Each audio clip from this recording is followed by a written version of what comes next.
Menteri Koordinator Bidang Politik Hukum dan Keamanan atau Menko Polhukam Mahfud MD menanggapi terkait pembebasan pilot Susi Air Philip Martens yang disandera KKB di Papua.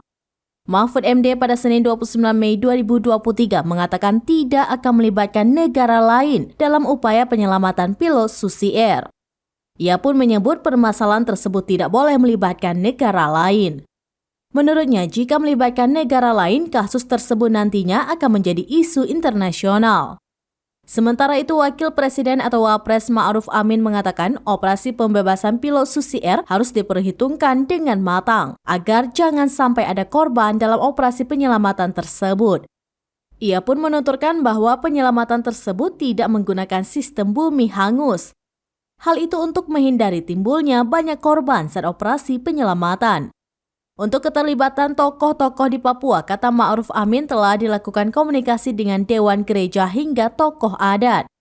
Diketahui kelompok kriminal bersenjata atau KKB pimpinan Egyanus Kogoya mengancam akan menembak pilot Susi Air Philip Martens. Ancaman tersebut disampaikan oleh Egyanus Kogoya melalui video singkat yang disebarkan juru bicara TPNPB Sebis Sambom pada Sabtu 27 Mei 2023.